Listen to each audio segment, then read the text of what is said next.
Alright, ladies and gentlemen, this is the last section of the writing SOL that we're going to cover together. I'm going to read this selection, and it's very short. I would encourage you to pay attention to the underlined section as always, and make sure that you annotate on your own packet. Alright, this section is called the baobab.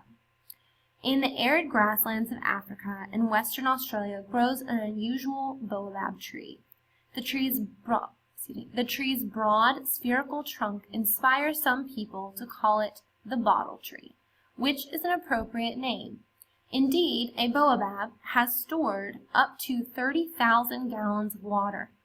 The tree's thick bark insulates it against the sun, and a deep root system enables it to tap moisture far below the ground.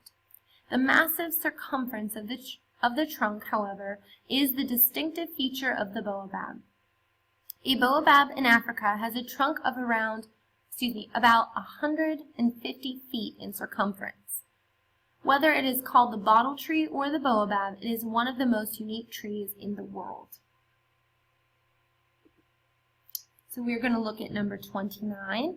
Read sentence 3. Indeed, the baobab had stored up to 30,000 gallons of water. So how is this correctly written? Go ahead on your papers and mark down the answer as I read them to you. A, stored. B, can store. C, is storing. Or D, as it is. Go ahead and mark down your correct answer now. Alright, so we are going to do our plug and chug method, which means that you plug the answers into the underlined section by reading them out loud. Indeed, a baobab stored up to 30,000 gallons of water. Is the baobab, is it dead? Is it in the past? So stored would not be the correct answer, so you're going to mark that out. Let's look at B. Indeed, a baobab can store up to 30,000 gallons of water. That could be our correct answer, so we're going to mark it and keep on going. Indeed, a baobab is storing up to 30,000 gallons of water. B sounds better than C, and is storing just doesn't make a whole lot of sense. So we're just going to go ahead and mark that out. And then D, as is, indeed a baobab had stored. We know that sounds bad and is incorrect. So B is going to be our correct answer. Indeed, a baobab can store up to 30,000 gallons of water. Our final question is number 30. And then make sure that you read the gray box at the top, directions. Click and drag the comma into the correct location within the sentence. There may be one or more correct locations.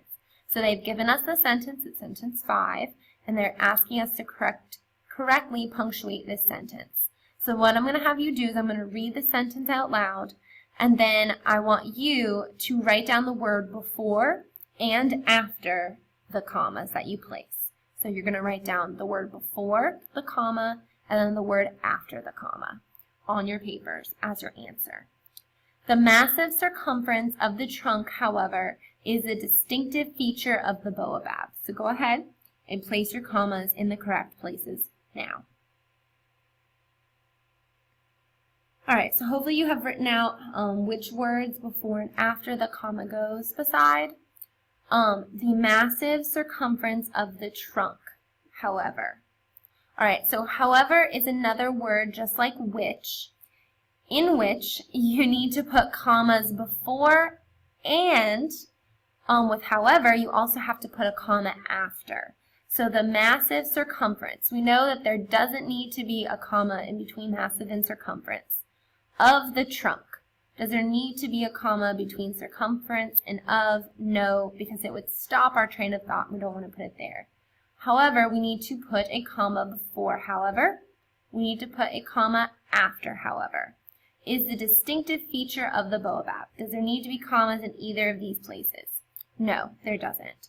So we're going to go ahead and just put a comma after trunk and after however. And ladies and gentlemen, that concludes our SOL writing videos. I hope that these helped you. Make sure that you do a couple of important test-taking strategies.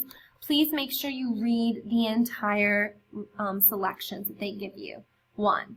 2, make sure you read the directions carefully which may or may not indicate that there's one answer or two answers that you should click on. 3, make sure that you plug and chug answers into sentences to find the correct answer.